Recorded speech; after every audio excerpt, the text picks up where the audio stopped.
आज सूर्यदेव भी क्षत्रियों के पक्ष में हो गए माता। आपका राधे हारा नहीं, परंतु जीत भी नहीं पाया। असत्य।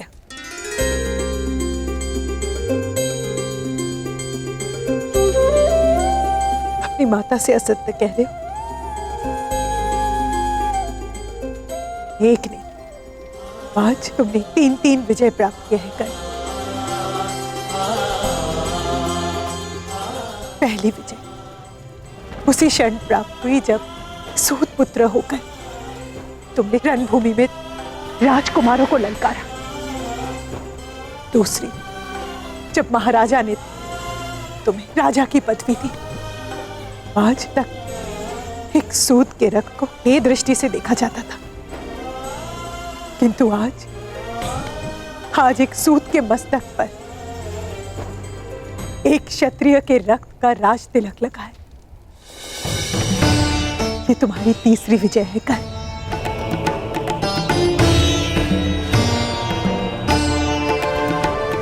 और मैं देख रही हूं वो अनगिनत विजय माला जो तुम्हारे मार्ग पर तुम्हारी प्रतीक्षा कर रही है।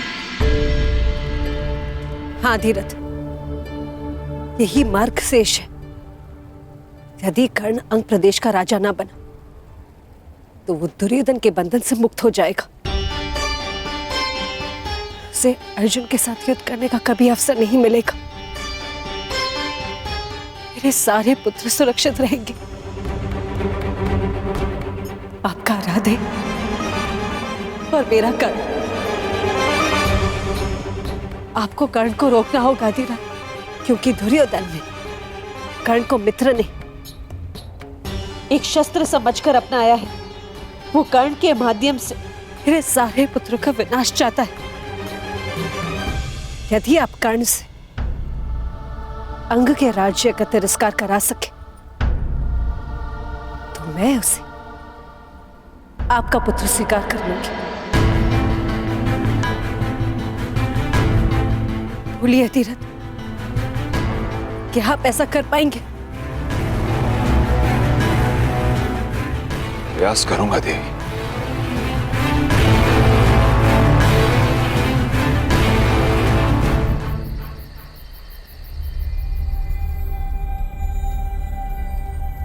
ये क्या कह रहे हैं आप? वही जो तुम सब ने सुना। अर्थात आप मेरे अभिषेक में नहीं आएंगे? हाँ कर्ण, ना मैं आऊंगा ना राधा,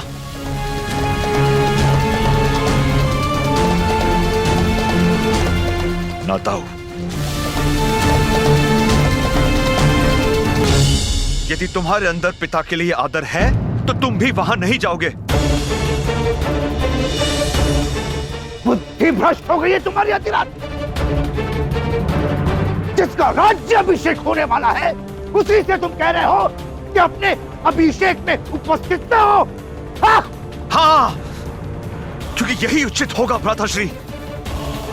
देखने वाले को कमल पुष्प सदा पानी के ऊपर दिखता है, परंतु गहराई में जाकर देखे तो सत्य का पता चलता है कि उसकी नाल कीचड़ से बंधी है। जो मुकुट कल कर्ण को पहनाया जाएगा उसके साथ एक अदृश्य बेड़ी है जो तुम्हें कुमार दुर्योधन के साथ सदा के लिए बांध देगा। तुम्हारी दृष्टि में केवल सर्वश्रेष्ठ बनने का स्वप्न है ना कर्ण, इसीलिए देख नहीं पा रहे हो कि कुमार दुर्योधन तुम्हें अपना मित्र नहीं अपना दास बना रहे। तुम्हें अपने गले का हार नहीं माना, वो तुम्हें अपना शस्त्र बनाकर अर्जुन की गांठ करना चाहते हैं। तुम शिक्षा के लिए घर छोड़ के जब गए थे तुम्हारा एक ही स्वप्न था, एक ही लक्ष्य था, संसार का सर्वश्रेष्ठ धनुधर बनने का। भूल गए वो स्वप्न? स्मरण है पिताजी, और यह भी स्मरण है कि इस सर्वश्रेष्ठ धनुर्धर के बाणों का लक्ष्य क्या था। लक्ष्य था परंपराओं और वर्ण का वो बंधन तोड़ना जिन्होंने हम सूतों को बांध रखा।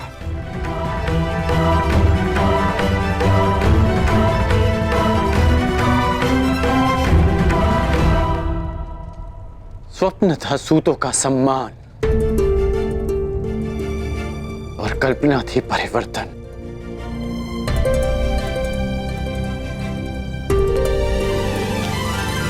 हो सकता है कि कुमार दुर्योधन की मित्रता के पीछे एक प्रयोजन हो सकता है कि वो मुझे एक शस्त्र समझकर प्रयोग करे, परंतु जो परिवर्तन मेरा लक्ष्य है उसकी झलक कल मैंने कुमार दुर्योधन के व्यवहार में देखी, पांडवों के नहीं। पहली बार एक सूत को एक राजकुमार से द्वंद्व का अधिकार मिला। पहली बार एक सूत को सूत पुत्र नहीं अंगराजकरण कहकर पुकारा गया।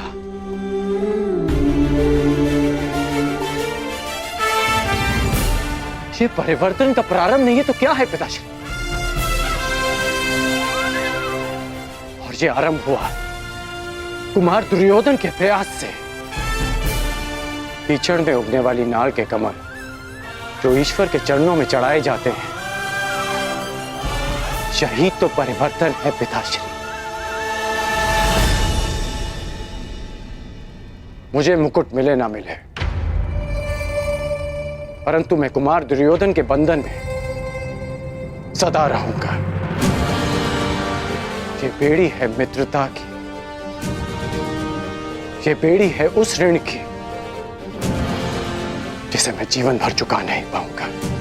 तो अब मित्रता का बंधन परिवार के बंधन से अधिक बलशाली हो गया है। अंतिम बार कहता हूं कर्ण, यदि तुम्हारे लिए परिवार महत्वपूर्ण है तो कल राज अभिषेक के लिए नहीं जाओगे तुम।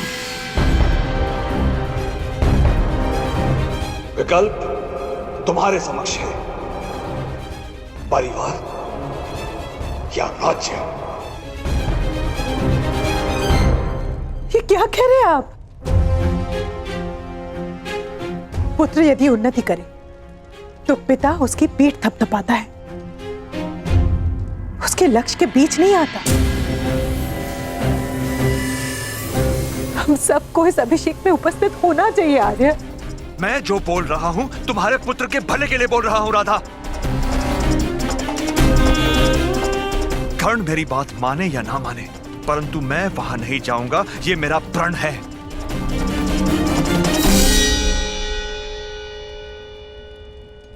और तुम वहां नहीं जाओगी, ये मेरा आदेश है।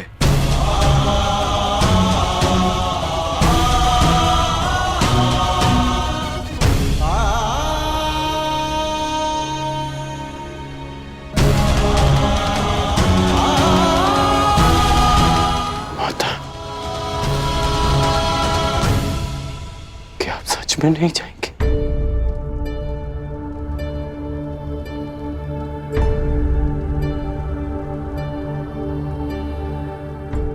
राधा ने अपना विकल्प चुन लिया है कर्ण।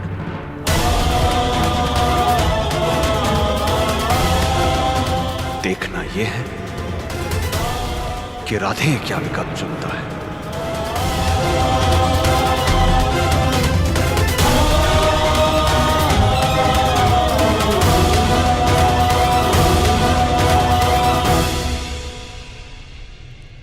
अपनी माता के चरणों में रहने के लिए ये राधे देश तो क्या संसार के समस्त राज्यों का बलिदान कर सकता है, परंतु उसी माता को मैंने न्याय और परिवर्तन लाने का वचन दिया है।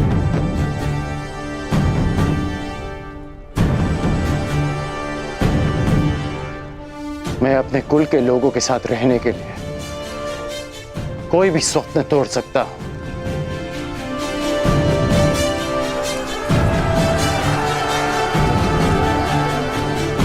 पर उन्हीं की आंखों से वो स्वप्न नहीं छीन सकता जो मैंने ही उन्हें दिखाए।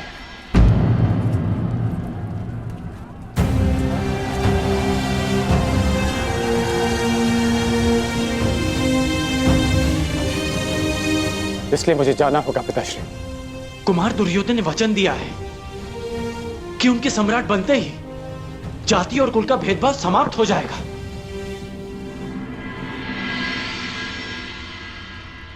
इसलिए मैंने परिवार नहीं, भेदभाव के प्रतिकार का विकल्प चुना है।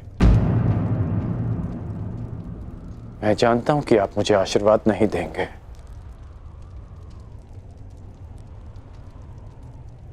परंतु हो सके तो मेरी इस विवशता को क्षमा कर दीजिएगा। शक्तिशाली है, सब पे भारी है, ऐसा समय प्रबल, समय ही देता, समय ही लेता, बदले ये पल पल।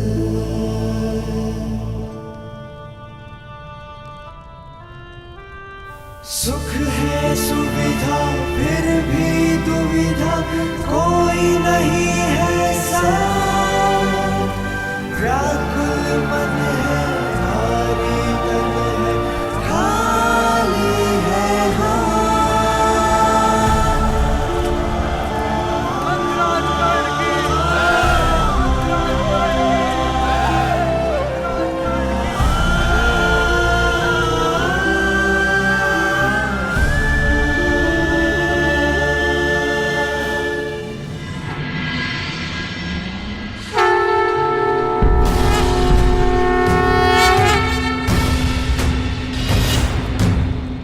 राज्य अभिषेक की विधि प्रारंभ हो।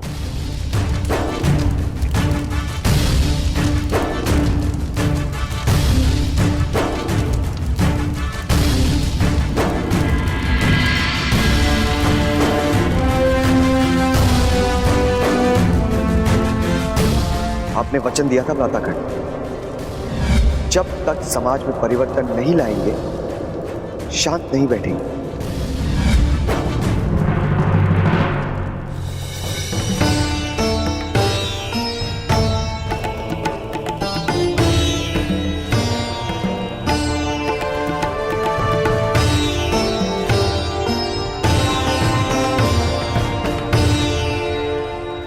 आप अपने प्रयास में सफल ना हो सके अधिरथ, परंतु मुझे अपना लक्ष्य साधना होगा।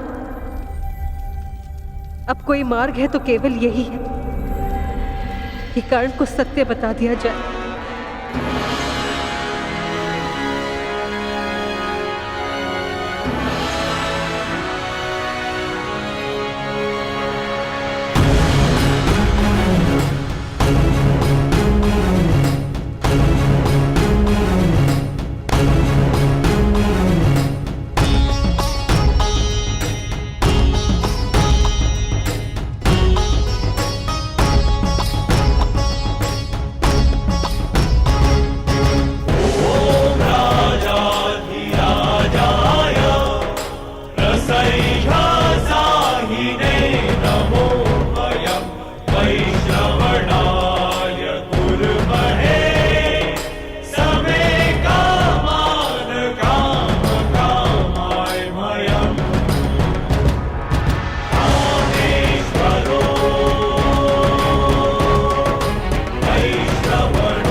तिलक का समय हो चुका है, अंगराज की माता प्रस्तुत हों।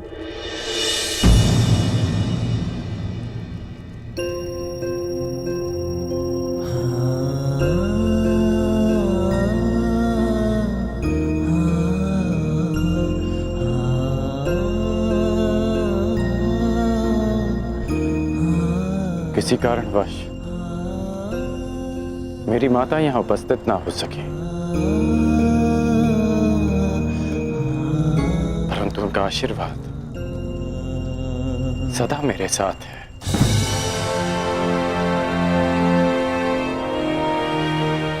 कर्ण, मैंने तुम्हें अपना मित्र माना है और इसलिए मेरी माता भी तुम्हारी ही माता हुई।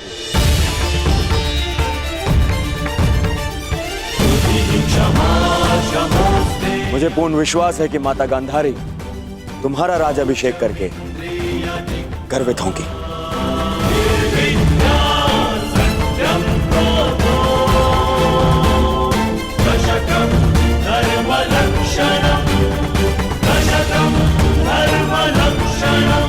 महाराज,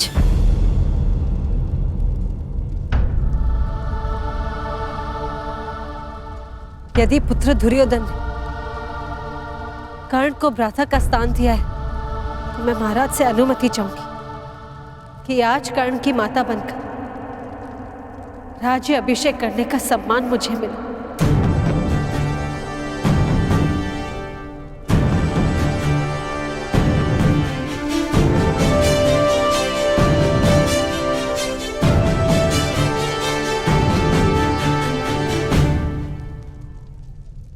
मैं कर्ण को बालपन से जानती हूं। उसने भी सदा मुझे मातृव्रत स्नेह दिया है। मुझे कर्ण और अर्जुन के कौशल में कोई अंतर नहीं दिखता। क्या महाराज की अनुमति है?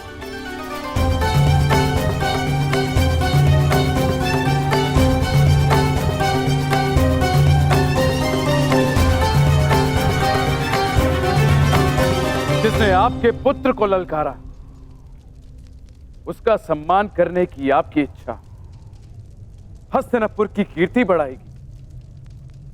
आपको अनुमति है।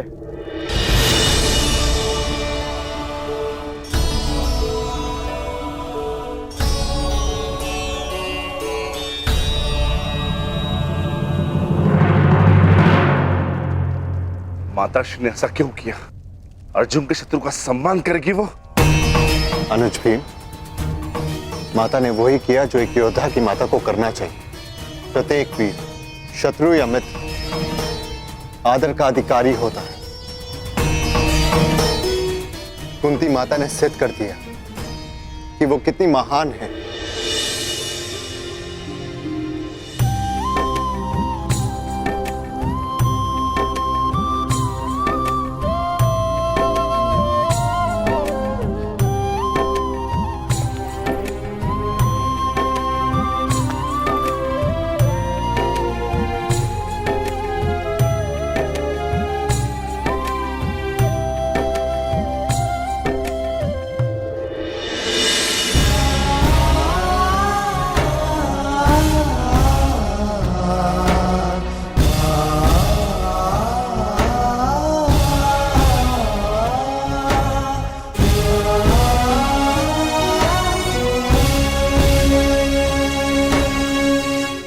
महामहिम, अब अंगराज के शीश पर राजमुकुट शोभित करें।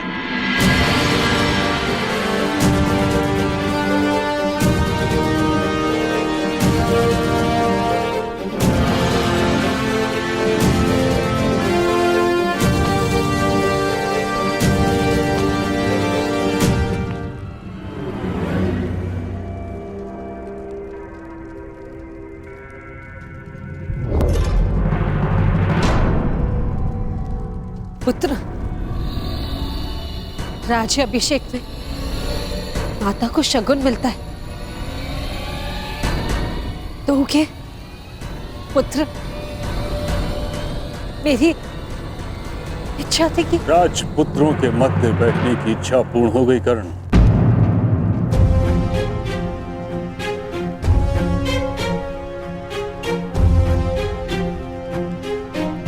मेरी समझ नहीं आ रहा कि मैं तुम्हें बधाई दूं या चेतावनी।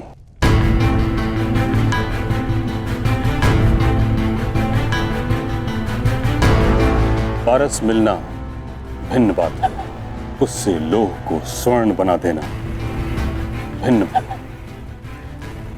राजमुकुट में स्वर्ण होता है, परंतु उसमें कुछ अदृश्य शूल होते हैं जो निद्रा और संतोष छीन लेते हैं। क्या राज मुकुट के साथ तुम उत्तरदायित्व का बोझ उठा पाओगे?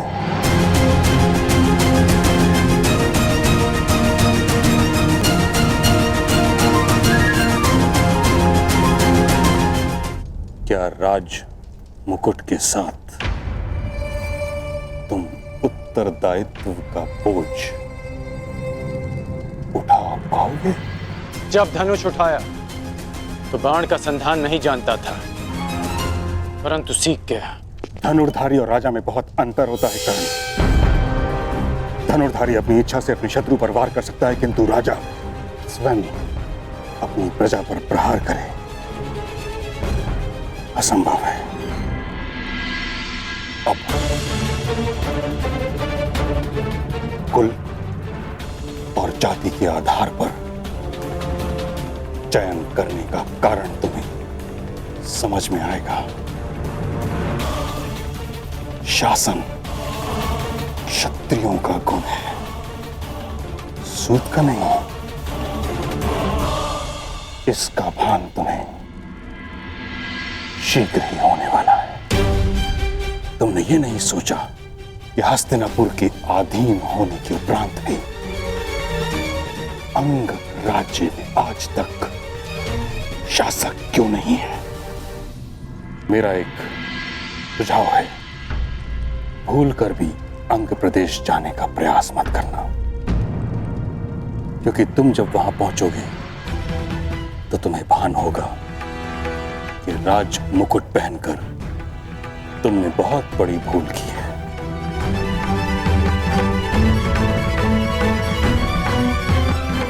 बधाई।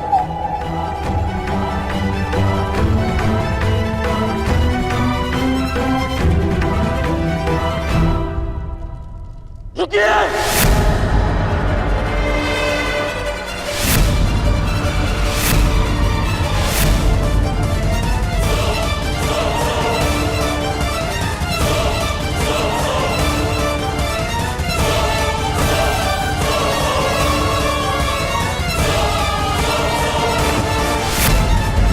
क्या हुआ मित्रकर्ण?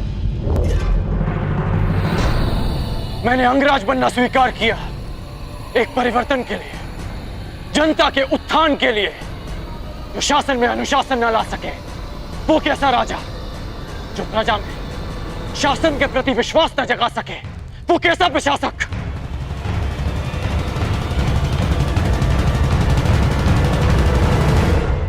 अभी आप ही ने बताया ना मां महिम कि आज तक अंग प्रदेश में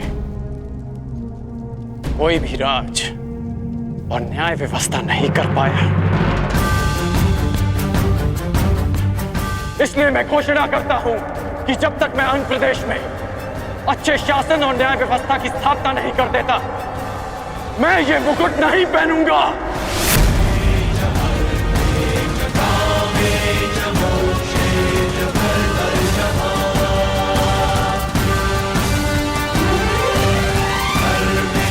ये मुकुट मेरे लिए न भार है न आभार। जिस दिन अंग में अच्छा शासन लागू होगा, मैं स्वयं आपके हाथों से ये मुकुट पहनूंगा।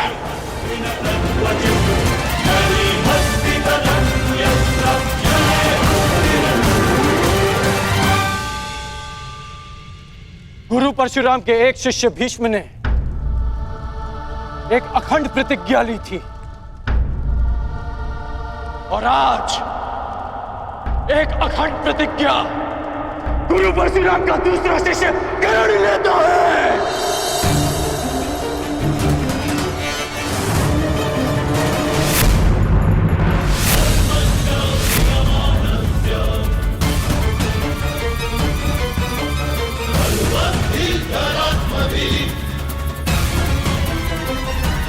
अंग प्रदेश जाना तुम्हारे जीवन की सबसे बड़ी भूल होगी। तुमने कभी स्वप्न में भी नहीं सोचा होगा किस प्रकार की चुनौती तुम्हारे समक्ष खड़ी होगी वहां।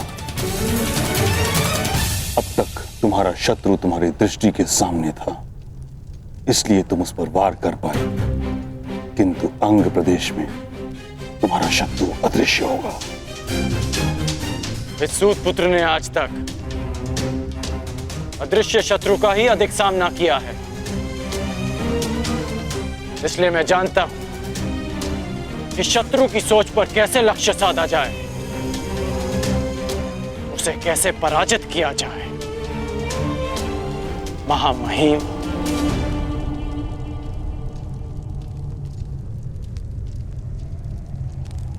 राज्य अभिषेक अनिश्चित काल के लिए स्थगित होता है।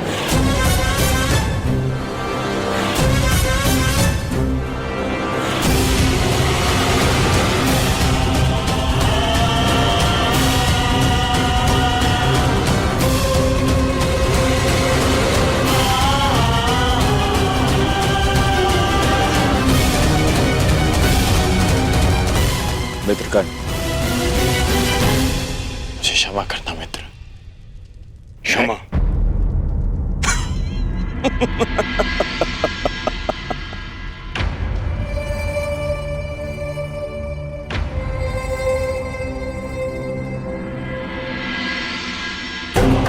तुम क्षमा के नहीं, तुम सम्मान के पात्र हो मित्र। आज तुमने यह साबित कर दिया कि मैंने तुम्हें अंगराज बनाकर कोई भूल नहीं की।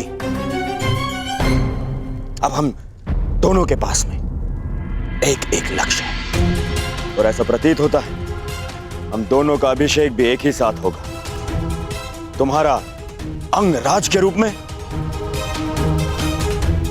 और मेरा हस्तिनापुर के युवराज के रूप में।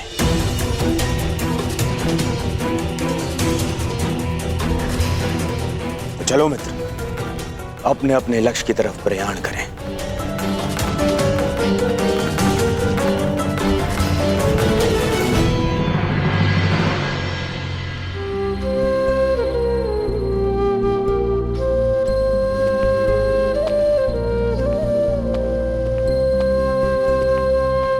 राजमाता, आप अभिषेक के शकुन के विषय में कह रहे थे।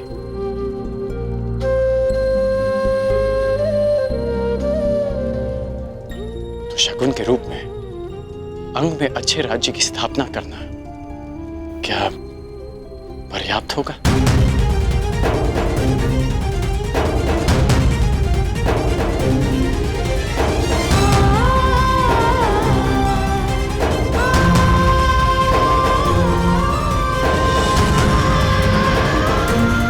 विजयी होना पुत्र, जीवित रहना।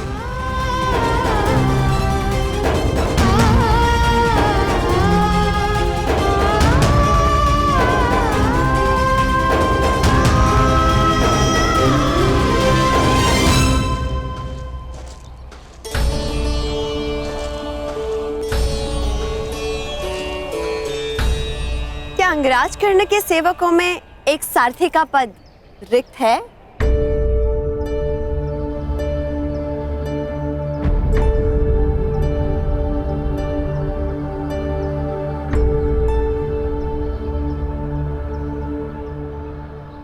ये यात्रा बहुत दुर्गम और दुस्साध्य होने वाली है।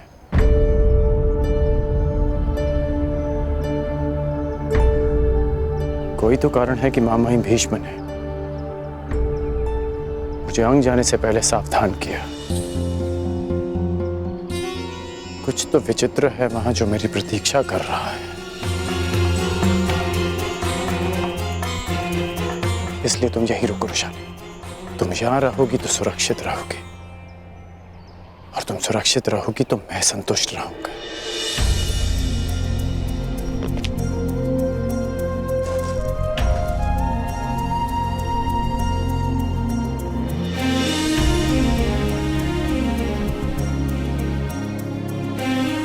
अपना धनुष्य दो धनुर्धारी।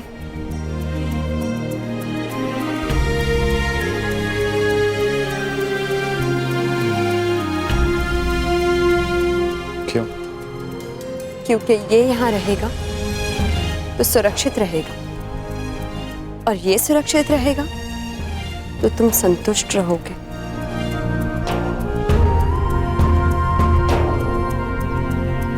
अंगराज कर्ण, अंग की इस यात्रा में ये धनुष और मैं, हम दोनों तुम्हारा बल है।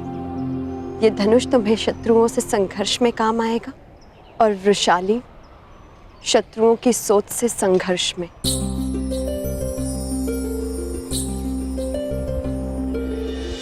मैंने हर परिस्थिति में तुम्हारे साथ रहने का तुम्हें वचन दिया है कर्ण, और ये अधिकार स्वयं अंगराज भी मुझसे नहीं छीन सकते।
राज्याभिषेक के समय राधा अपने राधे को आशीष नहीं दे पाई,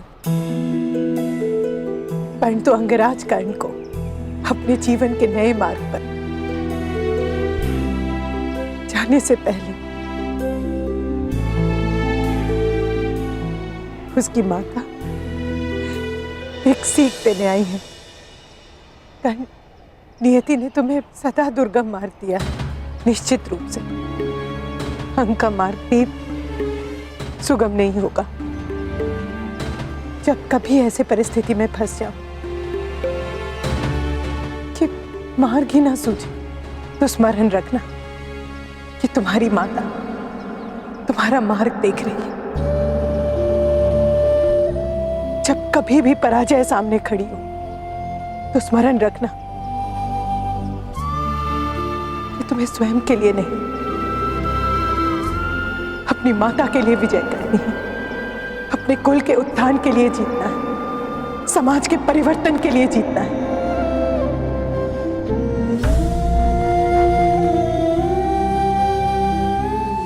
विजय भव पुत्र।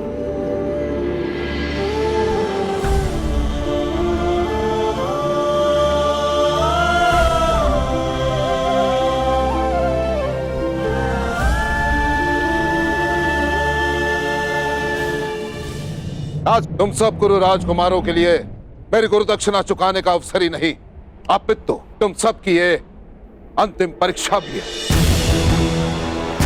देखना यह है कि तुम सब में से कौन वो योग्य योद्धा होगा जो हस्तिनापुर की रक्षा करने में सक्षम होगा। कौन होगा वो जो हस्तिनापुर का योग्य युवराज बनेगा। कौन होगा वो जो हस्तिनापुर का प्रारब्ध बनेगा। युवराज पद किसे मिले ये हमारा लक्ष्य नहीं है गुरुदेव, परंतु आपको आपकी गुरु दक्षिणा अवश्य मिलेगी।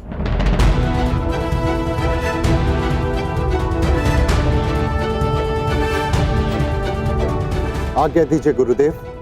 यशस्वी भव, विजयी भव। प्राण की आज्ञा दीजिए ज्येष्ठ पिताश्री। युधिष्ठिर, तुम धर्म और नीति के स्वयं ज्ञाता, परंतु तुम्हारा ज्येष्ठ पिता होने के नाते मैं तुमसे कुछ कहना चाहूंगा। पांचाल नरेश के साथ क्या करना है ये आचार्य तुम्हें बता चुके, परंतु 105 कुरु कुमारों के ज्येष्ठ होने के नाते अपने अनुजों की सुरक्षा करना भी तुम्हारा ही दायित्व है। मैं अपने प्राण देकर भी अपना दायित्व पूरा करूंगा महाराज।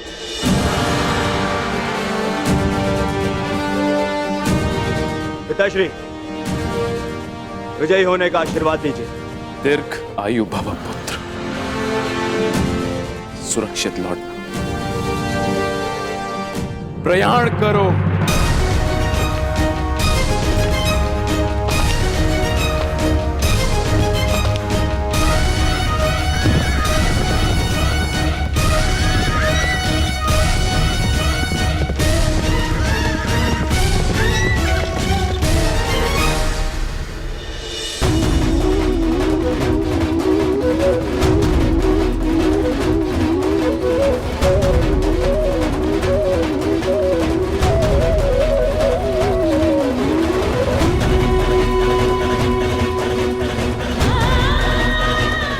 पुत्रों की रक्षा करना, मेरे कर्ण की रक्षा।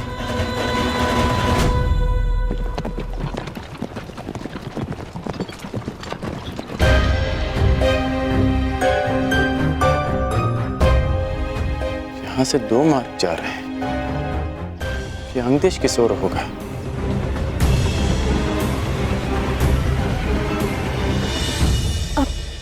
वो देखो, वो यात्री, उनसे पूछते हैं। सुनिए महोदय, ये अंगदेश किशोर होगा। अंगदेश? नहीं नहीं नहीं नहीं नहीं नहीं नहीं। अरे क्या हुआ? नहीं नहीं नहीं नहीं नहीं।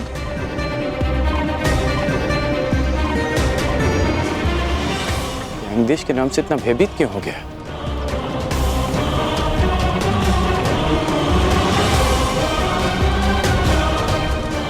प्रणाम यात्रीगण, हमें अंगदेश जाना है। अंगदेश? तो आप अंगदेश जाएंगे?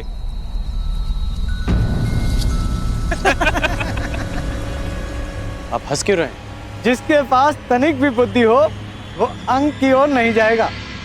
आप मात्र मार्ग बताइए, लक्ष्य मैं साध लूंगा। तो ये दाहिना मार्ग पकड़ लीजिए मित्र, किंतु आगे जाके जब प्राण संकट में पड़े तो हमें दोष मत दीजिएगा कि हमने आपको चेतावनी नहीं दी।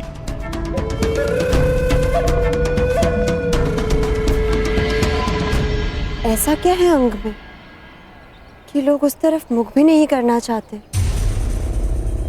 ऐसा क्या है जिससे लोग इतने भयभीत हैं? यही तो जानना है रुशाली।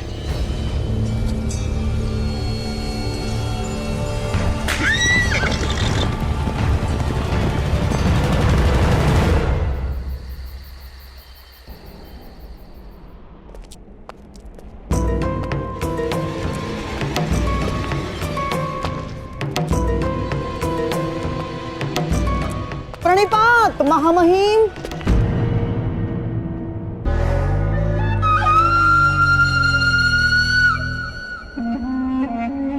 अभी अभी कुरुकुमार प्रयाण पर गए हैं। आप कहां प्रस्थान कर रहे हैं? मैं अंग प्रदेश जा रहा हूँ, गांधार नरेश। अंग प्रदेश जाने का प्रयोजन क्या हो सकता है महामहिम? कहीं आप ये तो नहीं चाहते कि अंगराज कर्ण अपने मंतव्य में सफल ना हो? कर्ण की सफलता और असफलता का मेरे लिए कोई महत्व नहीं। मेरे लिए महत्व का विषय है हस्तिनापुर की सुरक्षा। तो फिर आपका जाना उचित कैसे हुआ महामहिम? हाँ? अब सारे कुरुकुमार पांचाल पर प्रयाण करने गए। अब वो यदि आचार्य की गुरु दक्षिणा देने में असफल रहे तो, और यदि कल को पांचाल हस्तिनापुर पर आक्रमण कर दे तो महामहिम? कर्ण की योग्यता की परख की अपेक्षा हस्तिनापुर की सुरक्षा से अधिक महत्वपूर्ण है आपके लिए?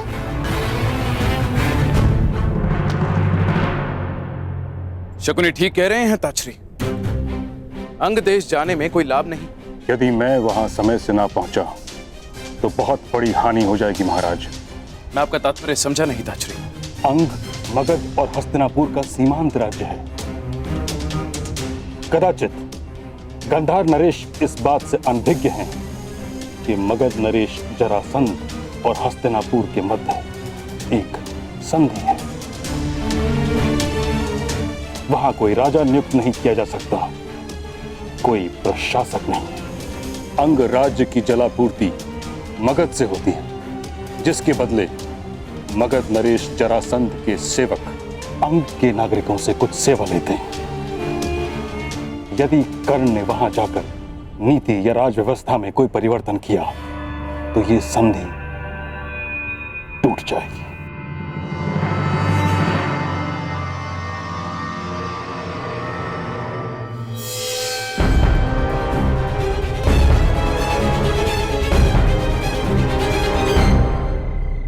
कदाचित हम अंग पहुंच गए। यह है अंग प्रदेश, मेरी कर्म भूमि।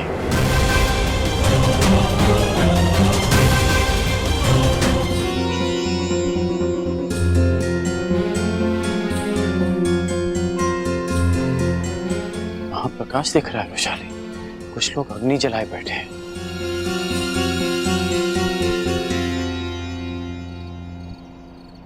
कदाचित हम अंग पहुंच गए।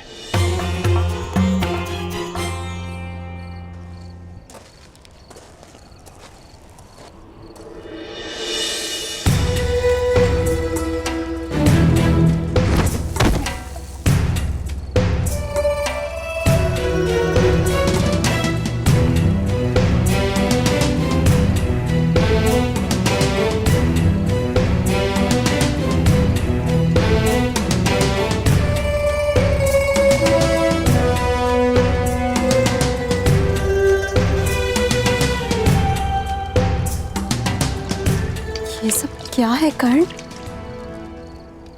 बिना किसी भय के यहाँ मदिरा और मादक पदार्थ बनाए जा रहे हैं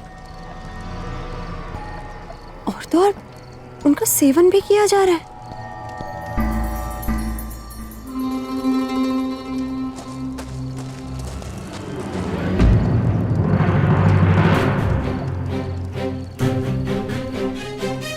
रोटी छूने का साहस कैसे किया तूने?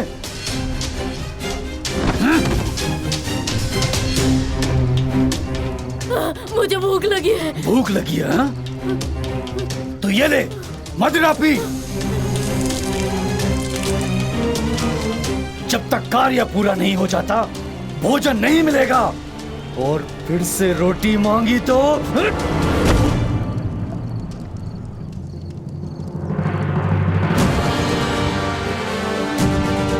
क्या कर रहे हो? स्त्री पर हाथ उठाते हो? हमारे मध्य हस्तक्षेप करने वाले तुम कौन हो? मैं राधेकरण, अंग का प्रशासक।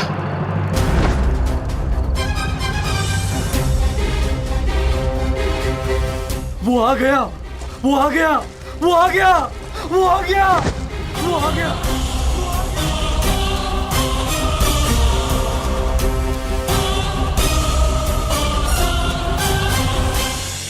अंग राज्य की जलापूर्ति मगध से होती है, जिसके बदले मगध नरेश जरासंध के सेवक अंग के नागरिकों से कुछ सेवा लेते हैं। यदि कर्ण ने वहां जाकर नीति या राज व्यवस्था में कोई परिवर्तन किया तो ये संधि टूट जाएगी और एक विकराल युद्ध का सामना करना पड़ेगा हस्तिनापुर को। तो ये बात आपने मुझे रणभूमि में क्यों नहीं कही ताचरी? मेरे कुछ कहने से पूर्व ही महाराज के मुख से वचन का बाण निकल चुका था। समस्त सभा के समक्ष उसे रोकना या उसकी अवहेलना करना मर्यादा के भी विरुद्ध था और मेरी प्रतिज्ञा के भी। मैं अपना कर्तव्य पूर्ण करने जा रहा हूं और वो है हस्तिनापुर की सुरक्षा। परंतु महामहिम, आपके इस प्रकार कर्ण के पीछे जाने से हस्तिनापुर के महाराजा कितने निर्बल सिद्ध होंगे कि उन्होंने पहले कर्ण को एक राज्य दिया, उसे अपने आप को सिद्ध करने का अवसर दिया और फिर उसे रोक लिया। मुझे लगता है महाराज, हमने अवश्य प्रतीक्षा करनी चाहिए। अंगराज कर्ण को एक प्रयास का अवसर देना ही चाहिए महाराज। तब तक जब तक हमारे कुमार पांचाल से लौट नहीं आते। शकुनी ठीक कह रहे हैं ताक्षरी। जब तक सभी कुमार सुरक्षित लौट नहीं आते तब तक आपको हस्तिनापुर में ही रहना चाहिए।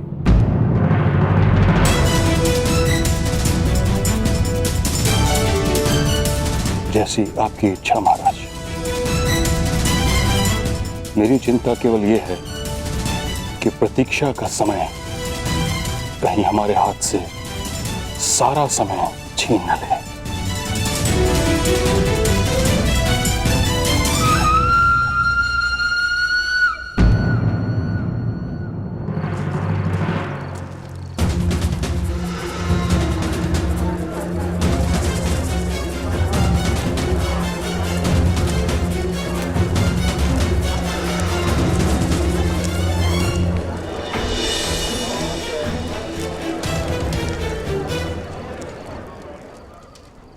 आइए आइए, पधारिए अंगराज। अंग में आपका स्वागत है और हम हैं आपकी प्रजा। ये देखिए, आपके लिए हमने कितने परिश्रम से सिंहासन बनाया है।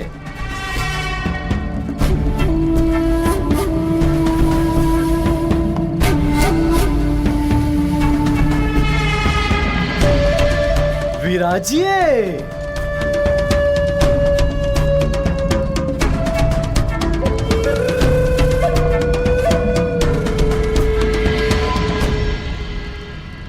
ऐसे मत देखिए, यहाँ स्वर्ण नहीं पाया जाता है।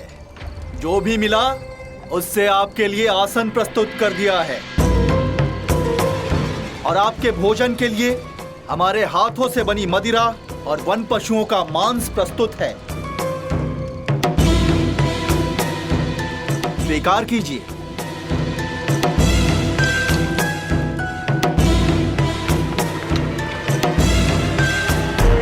अरे हटो हटो, मार्ग दो। जीवन में पहली बार किसी राजा के दर्शन हुए हैं। मैं प्रणाम तो कर लूं। प्रणाम।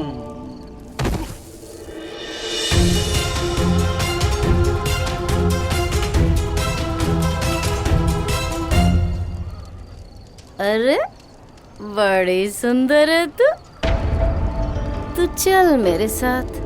तेरे लिए यहाँ काम है।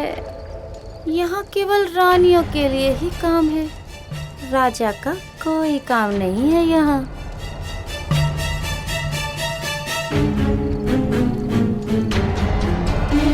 स्वागत है अंगराज।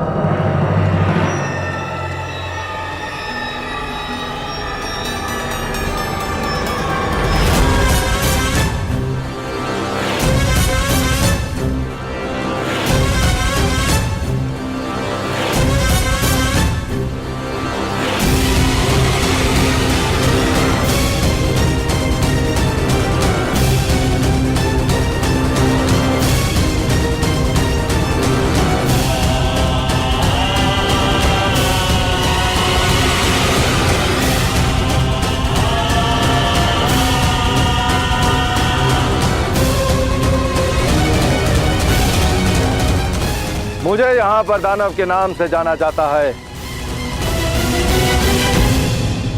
और मुझे मेरे गुप्तचरों ने यह सूचना दी थी कि हस्तिनापुर नरेश हम पर कृपावान हुए हैं। उन्होंने हमारे अंग प्रदेश के लिए एक शासक भेजा है। परंतु राजा महोदय, इस बात से तो आप भली भांति परिचित होंगे। ये एक राजा अपनी प्रजा का प्रतिनिधित्व करता है और प्रजा भी उसी को राजा चुनती है जो उन्हीं की भांति हो, जो उन्हीं में से एक हो। यदि तुम्हें यहाँ पर शासन करना है तो तुम्हें यह सिद्ध करना होगा अंगराज कि तुम हमारे ही जैसे हो। तुम्हें हमारे जैसा बनना होगा अंगराज। तो विलंब क्यों है अंगराज? प्रारंभ करो, इस मदिरा का सेवन करो, सिद्ध करो कि तुम हम में से ही हो। अन्यथा तुम इसी समय यहां से वापस जा सकते हो।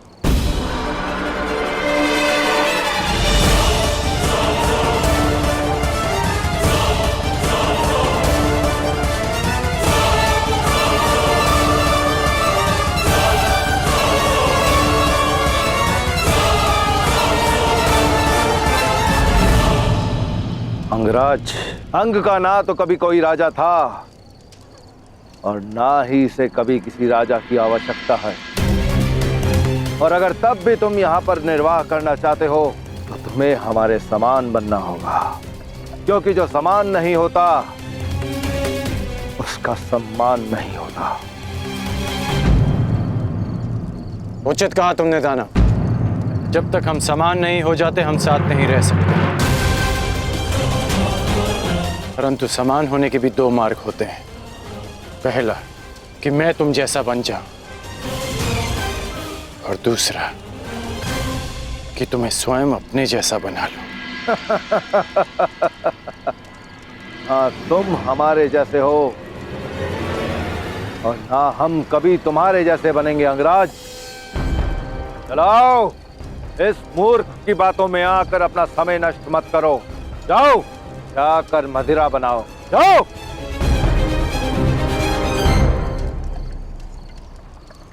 मुझे समझ नहीं आ रहा, तुम शांत क्यों थे कर्ण? तुम्हारा एक बार एक पल में उस दानव का अंत कर देता, और यहाँ अंग में सुशासन का प्रारंभ। ऐसा हो सकता था, परंतु जिन पर शासन करना हो उन्हें समाप्त नहीं किया जाता। मेरा एक बाण उस दानव को सदा के लिए शांत कर देता, परंतु अंग की प्रजा में एक भय उत्पन्न कर देता। प्रजा के मन में राजा के लिए भय नहीं, सम्मान होना चाहिए। मैं यहां एक योद्धा नहीं, राजा बनकर आया हूं वृषाली। तो अब क्या करोगे कर्ण? सम्मान का प्रारंभ प्रेम से होता है, और प्रेम का प्रारंभ विश्वास से। मुझे इन्हें विश्वास दिलाना होगा कि मैं इनमें से एक हूं। मुझे इनके जीवन में परिवर्तन लाने के लिए इनमें से एक बनना होगा वृषाली। अंग राज्य के लोग कर्ण पर कभी विश्वास करेंगे ही नहीं। ये बड़ी विकट समस्या है ताक्षरी। हाँ विदुर, और महाराज धृतराष्ट्र ये समझते ही नहीं, हस्तिनापुर का अंग होते हुए भी अंग राज्य को एकांत में रखा गया है। यदि अंग राज्य की वर्तमान कार्यशैली भंग हो गई तो वह शांति भी भंग हो जाएगी जो मगध के साथ स्थिर है। परिणाम स्वरूप सैनिकों को, नागरिकों को अपने प्राण से हाथ धोना होगा। जो दशकों से असहाय रहे हैं, वह जब कर्ण को हस्तिनापुर के प्रतिनिधि के रूप में देखेंगे तो उन्हें घृणा हो जाएगी, और ये घृणा कब हिंसा में परिवर्तित हो जाए। अब आप क्या करेंगे ताक्षरी? मैं अपने कर्तव्य से भली भांति परिचित हूं। मेरा कर्तव्य है हस्तिनापुर की सुरक्षा करना। मेरा मन इस चिंता से व्याकुल अवश्य है, किंतु मैं अपने कर्तव्य पर अडिग हूं।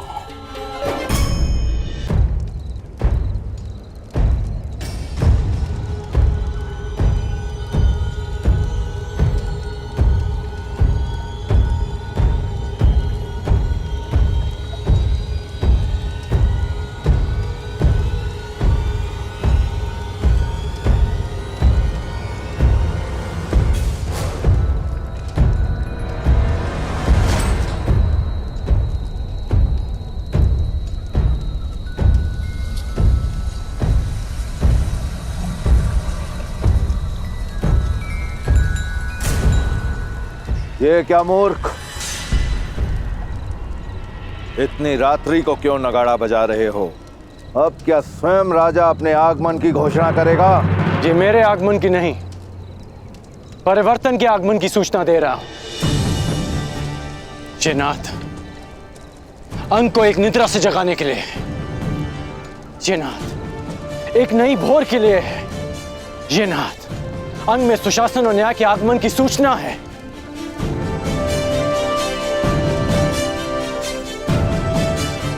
तुमने कहा था ना दानव कि मुझ में और अंग की प्रजा में कोई समानता नहीं। समानता है। मैं भी अंग का विकास चाहता हूं। मैं भी चाहता हूं कि अंग प्रदेश की जीवन शैली उन्नत हो, परंतु उसके लिए हमें सम्मिलित प्रयास करने होंगे। दोस्तों, मुझे राजा नहीं अपना मित्र समझो, और समझो कि जो जीवन तुम जी रहे हो वो नारकीय है। इससे ना तुम्हें अच्छा वर्तमान मिलेगा, ना ही तुम्हारी संतान को उज्जवल भविष्य। मुझे आपके साथ की आवश्यकता है। कहिए कि आप देंगे मेरा साथ? अंग के विकास के लिए क्या अंगवासी अपने राजा के साथ चलेंगे? उत्तर दीजिए।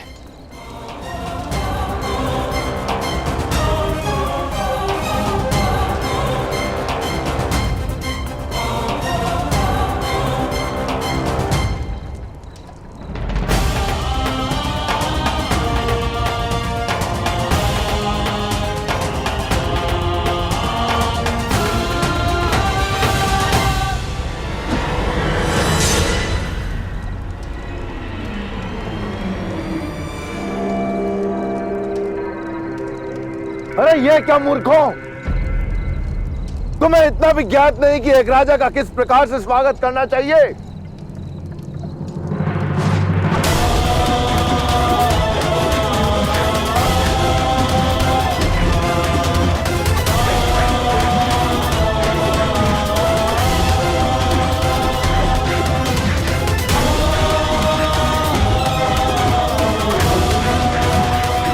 इस प्रकार होता है स्वागत राजन।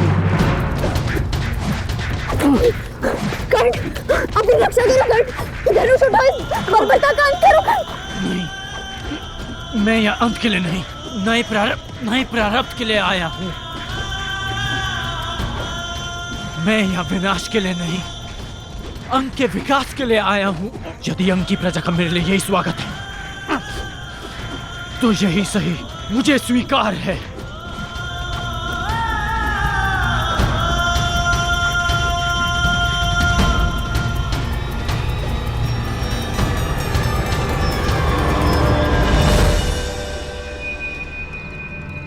रुक क्यों गए आप सब? मुझे आपका यह स्वागत भा रहा है। आइए, आगे बढ़िए। अंगराज कर्ण, यदि यह स्वागत तुम्हें प्रतिदिन नहीं चाहिए तो इसी क्षण यहां से लौट जाओ।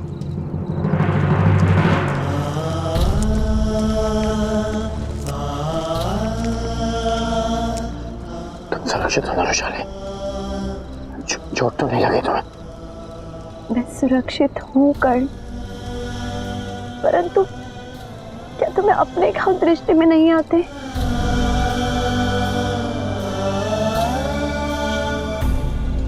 मेरे घाव भर जाएंगे,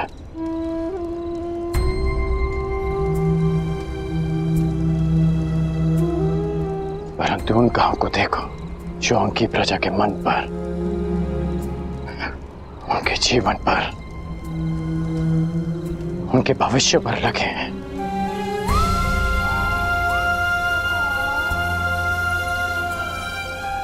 गौ माता दूध देती है और सर्प विष। सोचो रुशाली, इनके भीतर कितनी पीड़ा होगी कि इन्होंने अपने राजा का स्वागत पाषाण खंडों के प्रहार से किया। परंतु कर्ण, स्वयं को घायल करके क्या प्राप्त होगा? विश्वास, विश्वास रुशाली। मैंने इनके प्रहार का उत्तर प्रहार से नहीं दिया,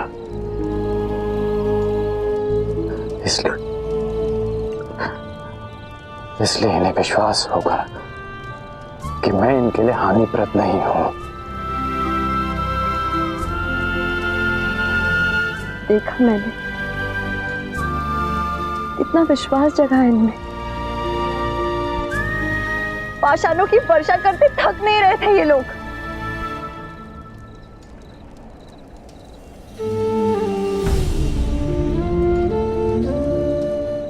रहे हो कि इनका बल क्षीण हुआ था, अब पाषाण खंड कम पड़ गए थे, परंतु वो स्वयं रुके। सूर्य देव पे तुरंत उदय नहीं होते, उनकी किरणें धीरे धीरे अंधकार की चादर को चीरती हैं। समय लगेगा रोशानी,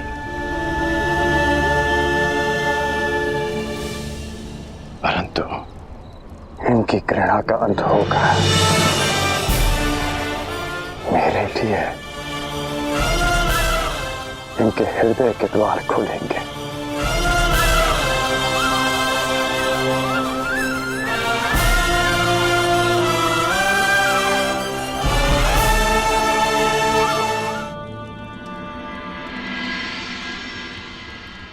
अंगराज,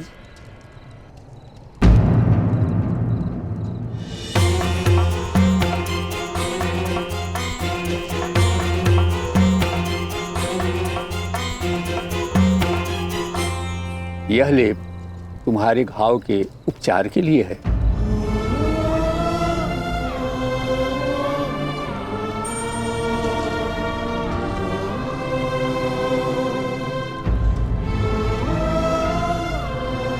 यदि चाहो तो मेरी कुटिया में आ सकते हो।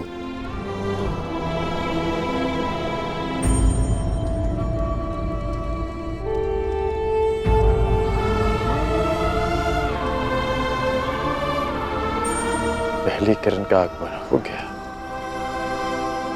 कभी कभी अंतिम युद्ध जीतने के लिए प्रारंभ में पराजय सहनी पड़ती है रोशानी।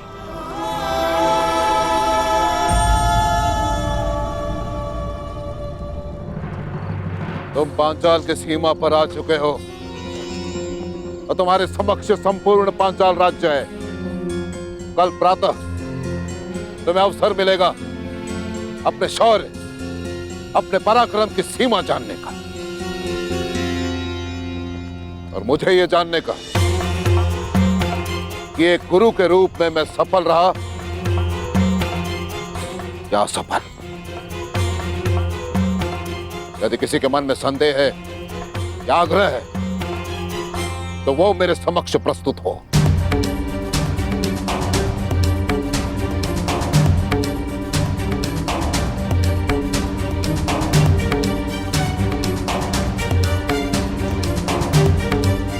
ज्येष्ठ कुरु कुमार, तुम्हारे मन में कोई संदेह है?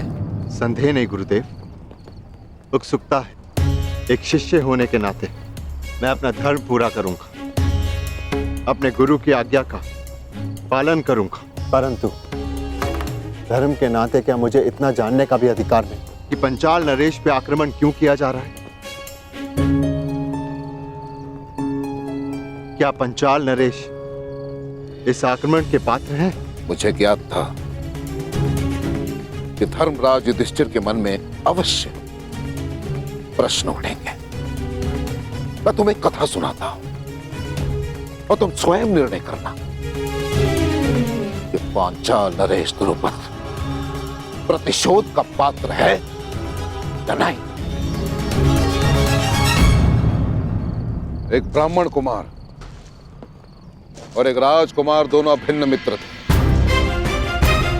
उनके मित्रता का कारण था कि इन दोनों के एक ही गुरु थे। ब्राह्मण कुमार के पिता शिक्षा हो या भिक्षा, पुरस्कार हो या दंड, दोनों मित्र समान रूप से उसे बांट लेते। राजकुमार अपने ब्राह्मण मित्र से कहता कि जब वो राजा बनेगा तो अपना राज्य भी उससे बांटेगा। समय बीता, राजकुमार और ब्राह्मण कुमार की शिक्षा पूर्ण हुई। राजकुमार अपने राज्य लौट गया और यहां ब्राह्मण कुमार के पिता सुरक्षित रहे। और इतना ही नहीं, ब्राह्मण कुमार पर आक्रमण हुआ निर्धनता का। ब्राह्मण कुमार स्वाभिमानी था, अपनी भूखी संतान के करंदन के समक्ष उसका स्वाभिमान परास्त हो गया। निर्धनता का मारा ब्राह्मण कुमार अपने मित्र के पास सहायता के लिए पहुंचा।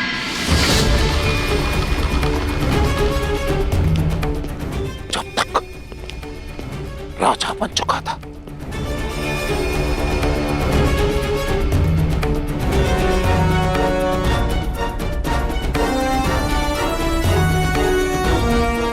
उसने अपने मित्र को बचपन के एक एक वचन स्मरण करवाए।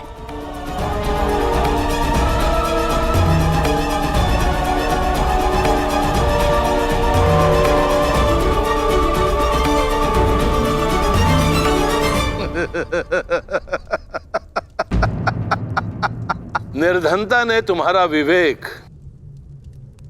तुम्हारी बुद्धि तुमसे हर ली है। मूर्ख ब्राह्मण, बाल अवस्था में जो कुछ भी हमने कहा, जो किया, वो सब वहीं उसी आश्रम में छोड़ आए हैं हम।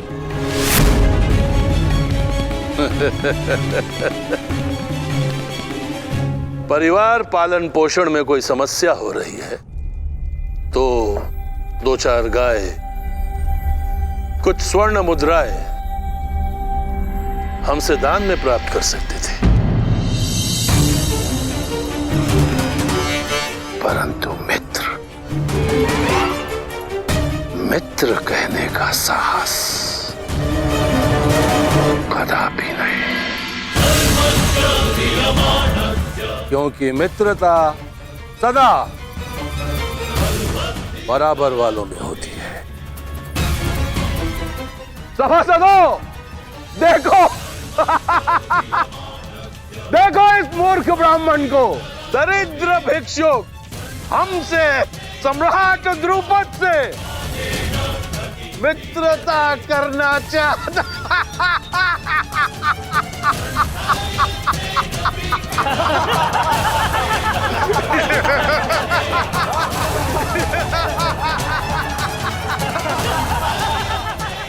वो आचार्य मेरे पिता ऋषि भारद्वाज थे और वो राजकुमार पांचाल नरेश द्रुपद है, और मैं अपने 105 शिष्यों से अपने अपमान का प्रतिशोध मांग रहा हूं,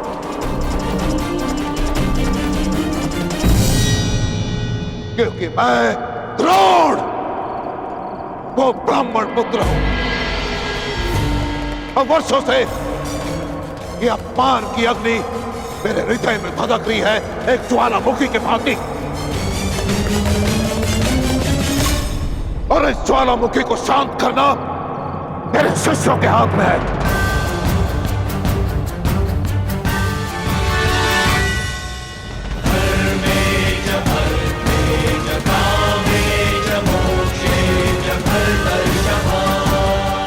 गुरुदेव, आपके अपमान के घाव पर पांचाल की पराजय का लेप लगाएंगे हम। जिस पांचाल नरेश ने हमारे गुरु को भिक्षुक कहकर अपमानित किया, उसे भिक्षुक बनाकर आपके चरणों में प्रस्तुत करेंगे हम।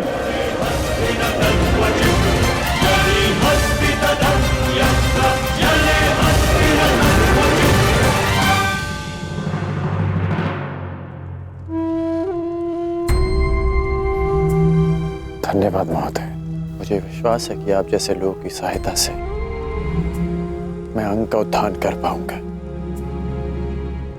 भूल जाओ अंगराज, उत्थान और विकास की बातें पेट भरे होने पर ही भाती। यहाँ अंग में भूख का शासन है, जो आश्वासनों से अपना सिंहासन नहीं छोड़ने वाली। वर्षों से अंग हस्तिनापुर के अधीन है, परंतु आज तक हमारा कुशल क्षेम पूछने कोई नहीं आया। हम लोग मृत्यु से नहीं, जीवन से युद्ध करते हैं। अंततः हमने अपना जीवन जीना सीख लिया है, और आज अचानक यहाँ आकर तुम अपना अधिकार जता रहे हो, वो भी रिक्त बातों से।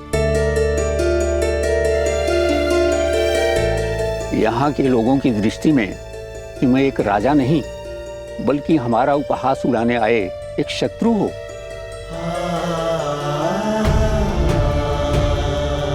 यदि ऐसा है तो आपने मेरी सहायता क्यों की? क्योंकि मेरा भी एक पुत्र था, तुम्हारे ही जैसा, तुम्हारी ही तरह परिवर्तन की बातें करने वाला, सबको भूख मिटाने का स्वप्न दिखाता और स्वयं प्यासा ही मर गया। आश्चर्यचकित न हो कर्ण, यही अंग का सत्य है।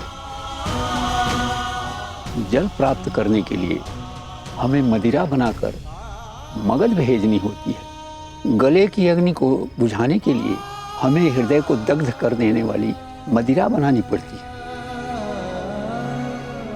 और मेरे पुत्र ने इसी रीति का विरोध किया था और उत्तर में मगध ने उसे जल नहीं दिया।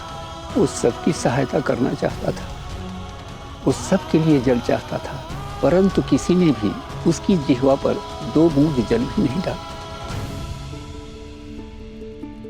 ज्ञात नहीं वो प्यास से मर गया या अपनों के आघात से, परंतु ये सब मैं तुम्हें क्यों सुना रहा हूं?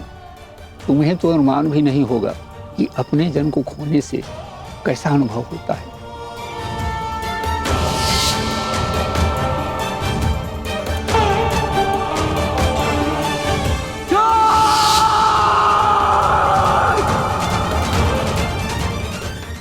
अनुमान है महोदय, और अनुभव भी। प्यास से किसी का कंठ इतना नहीं जला होगा जितना पिघले हुए स्वर्ण से शोण का कंठ। शोण मेरा भाई, आपके पुत्र को तो चीखने का, पुकारने का अवसर मिला, परंतु मेरे भाई को तो वो अवसर भी नहीं मिला। मैं यहां आया हूं उसके प्रतिकार के लिए। मैंने ये परिवर्तन का बीड़ा उठाया इस अनुभव के कारण।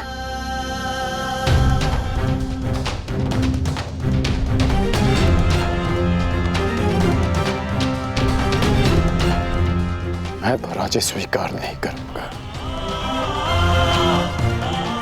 इसलिए भी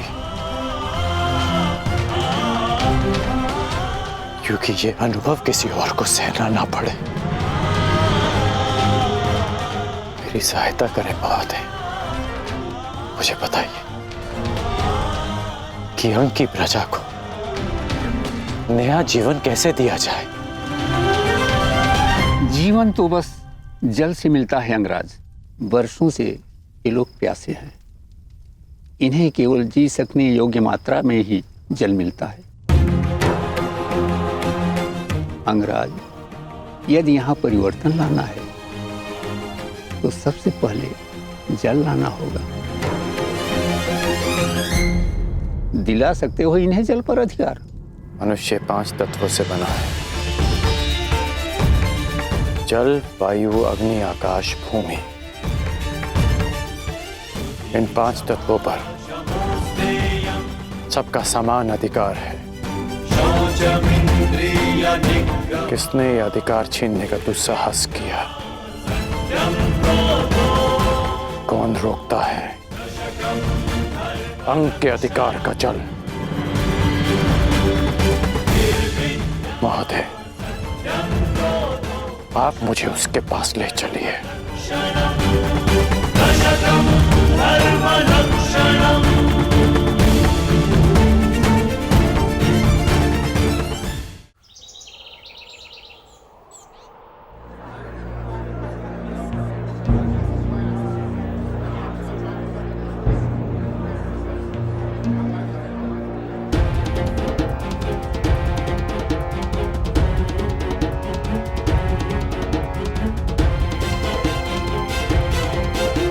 जल्दी करो।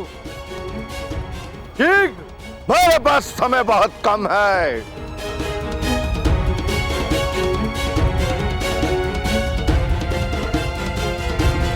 जल्दी करो।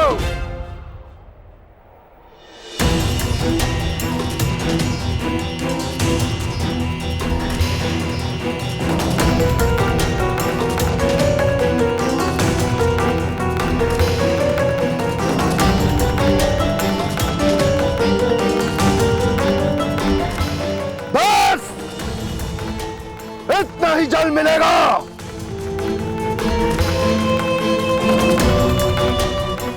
यदि तुम्हें अपने अधिकार से और अधिक जल चाहिए तो भगत के अधिकार की मदिरा लाओ। जाओ। मेरी अंजलि छोटी है, प्यास नहीं बुझी और जल चाहिए।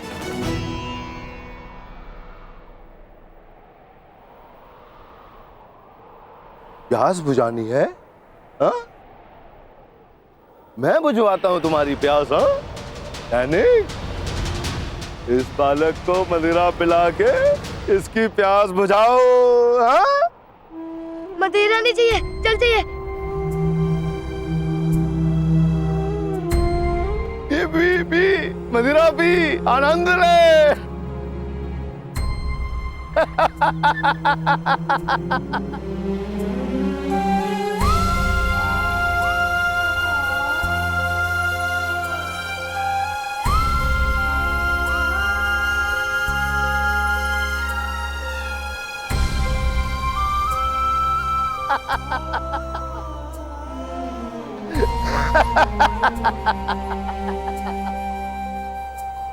देखा तुमने अंगराज, वर्षों से ऐसे ही चला आ रहा है। एक अंजलि जल के लिए अपने जीवन के हर पल को मगध के नाम कर दिया है अंगवासियों ने। ये दानव मगध नरेश जरासंध का प्रतिनिधि है और अंग देश के विकास के मार्ग में सबसे बड़ी चट्टान।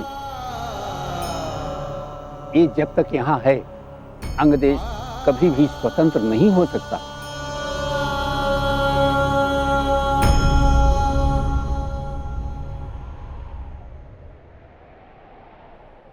दानव, मार्ग से हटो। इस जल पर किसी एक का अधिकार नहीं। ओ अंगराज कर्ण, तुम अभी तक यहीं पर विराजमान हो और जीवित भी। लगता है कि अंगराज को भी जल की प्यास सताने लगी। तो ठीक है, मदिरा लेकर आओ और बदले में अपने अधिकार का जल ले जाओ। मैं यहाँ सारे अंग के लिए जल लेने आया हूँ। अंगराज, तुम राजा हो या विदूषक, तुम्हें इतना भी ज्ञात नहीं कि इस जल पर मगध का अधिकार है। इसीलिए त्याग पूर्वक मैं जितना भी जल दे रहा हूं उसी में संतुष्टि करो। जे रुष्ट मत करो बालक, अन्यथा तुम अपने प्राणों से हाथ धो बैठोगे। अंतिम चेतावनी दे रहा हूं कि अंग का जल अंग में छोड़ो और अंग की सीमा से चले जाओ, अन्यथा नरक में प्रस्थान करोगे। मृत्यु का भय तू किसे दिखा रहा है? मृत्यु तो सबकी होनी है मूर्ख।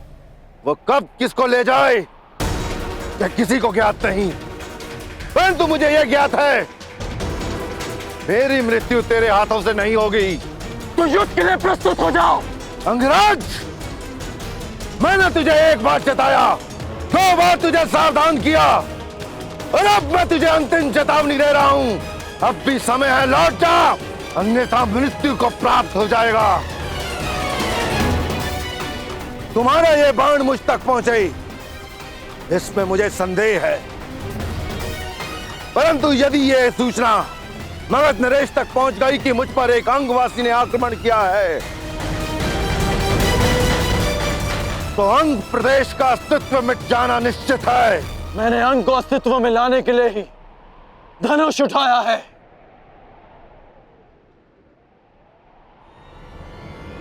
सावधान!